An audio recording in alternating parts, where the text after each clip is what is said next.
মাননীয় মুখ্যমন্ত্রী আপনার 3 কোটি 3.5 কোটি জনসাধারণের মুখ্যমন্ত্রী এটা জনগোষ্ঠীক বাদ দি কিনে মুখ্যমন্ত্রী নহয় কিন্তু আর আমি সেই জনগোষ্ঠী ইমান লেস সংখ্যকও নহয় 1 কোটির উপরত আমার জনগোষ্ঠীর জনসংখ্যা আছে স্যার কিন্তু আমার এই মিটিংখনত মাননীয় মুখ্যমন্ত্রী এটা কথা স্পষ্টভাবে কৈছিলে যে আপনার সার্কুল অফিসার আর এডিসি ডিসি সকল আপনার মাটি দিতে অলপ চাই কিনে দিব মাটি দিতে চাই কিনে দিব যদি তেনেকা দিয়ে তেতিয়াহ'লে আপোনালোকক কিন্তু ক'ত লৈ যাম এইটো কিন্তু ঠিক নাই হোৱাট ডাজ ইট মিন তেখেতে এই কথাটো ক্লিয়াৰ কৰি দিব খুজিছে আৰু তেখেতৰ যি এক্টিভিটিজ তেখেতে যিখিনি কাম এই 5 বছৰত কৰিলে এইটো কথা প্ৰতিবিম্ব হৈছে মিয়া মানুহক তেখেতে মাটি নিদিয়ে মিয়াই বহবাস কৰা মাটিখিনি তেখেত কাঢ়ি লোৱাৰ কাৰণে ফৰ্মুলা তৈয়াৰ কৰিছে বেলেগ একো নাই বসুন্ধৰা 2 গ'ল বসুন্ধৰা 3 গোটেই অসমত ছাৰ কেইবা লাখ মানুহে আপোনাৰ বসুন্ধৰা 3 মাটি পাইছে কিন্তু যদি আমি হিসাব কৰো আপোনাৰ ধুবৰী গোৱালপাৰা বৰপেটা মোৰ সতীৰ্থ বিধায়ক মিজানুৰ ৰহমানে তেতিয়া উঠিব কমপ্লেইন দিব খুজিছিলে অবজেকশন কৰিছে কিন্তু তেখেতে সময় দিয়া নহল তেখেতে কৈছে মোৰ তাত ল্যান্ড এডভাইজৰী বোৰ্ড বসুন্ধৰাৰ কাৰণে কেইবাবাৰো মিটিং হৈছিলে কিন্তু 1 বিঘা মাটি কোনো মুছলমান মানুহক দিয়া হোৱা নাই কোনো মাইনৰিটি মানুহক দিয়া হোৱা নাই এইটো কি বুজাই আছে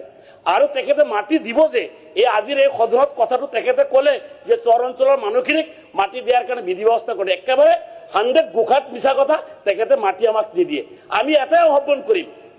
যে তেখেতে এই মানুহখিনিক এই জনগোষ্ঠীখিনিক যিমান অন্যায় কৰি আছে এইটো ভাল কাম কৰা নাই আজি ধুবুৰীত কক গোৱালপাৰাত কক নগাঁৱত কক তেখেতে চ্যালেঞ্জ কৰি এই সদনত কৈ গ'ল আমিনুল আৰু আমাৰ এই সদস্য আৰু আমাৰ সুজাম সাজু ভাই কথাটো ডাইৰেক্ট কৈ গৈছে যে তোমালোক অকলগৈ সাংবাদ কৰিছা তোমালোক তাত ইভিকশন কৰা হ'ব এজন মুখ্যমন্ত্ৰী তেনেকে ক'ব নাপায় যে এটা জনগোষ্ঠী ডাইৰেক্ট টাৰ্গেট কৰি যে অমুক পঞ্চায়তত অমুক সমষ্টিত যি সমষ্টিত কালি তোমাৰ হেৰি হ'ব ইভিকশন হ'ব এইবিলাক কি ক'ব গৈছে নাম লোৱা নাই মাননীয় অধ্যক্ষ মহোদয় মই এটা আপুনি মিজানুৰৰ নামটো কি লৈছে এইটো স্যাৰ মুখ্যমন্ত্ৰী ডাঙৰীয়াটো নাম লোৱা নাই কাৰো না তেখেতে কৈছে দুজন সদস্যৰ কথা কৈছে নাম আপুনি ডাইৰেক্ট ইন্ডিকেট কৰি দিছিলে তেখেতৰ নামটো লৈ লিলে ইন্ডিকেট কৰিছিলে স্যাৰ এইকাৰণে অখিল গগৈৰ ওচৰত বহি থকা দুজন ব্যক্তিৰ কথা কৈছে গতে আলটিমেটলি উই হ্যাভ টু আন্ডাৰষ্টেণ্ড যে অখিল গগৈৰ ওচৰত বহি থকা দুজন ব্যক্তি আছিলে মাননীয় সদস্য সাজু ভাই কৰিমউদ্দিন বৰবৰা আমিনুল ইছলাম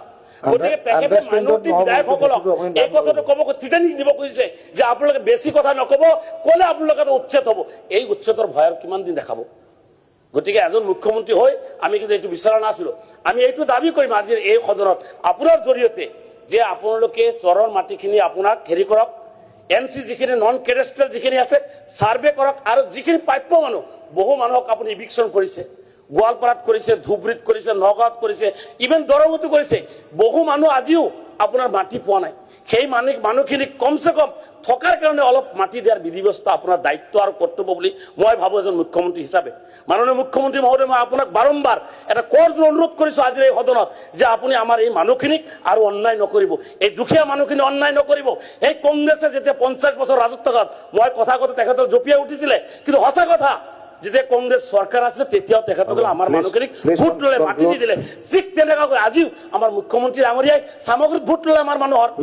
সামগ্ৰীত আপোনাৰ আমাৰ মানুহখিনিৰ ভোট ললে কিন্তু এই সামগ্ৰীত অভিযোগৰ কাৰণে ফৰ্মুলা তৈয়াৰ কৰিছে গতিকে এইটো অন্যায় কৰিব নালাগে এটাই অনুৰোধ কৰিম আমাৰ মানুহখিনিক মাটি কেতিয়া দিব সেই প্ৰতিশ্ৰুতি আজি আমি এই সদনত বিচাৰিছিলো তেখেতে নিদিলে এইটো দুখ পাইছো মন্ত্ৰী আছে না মন্ত্ৰী ৰিপ্লাই দিব থ্যাংক ইউ স্যাৰ প্লিজ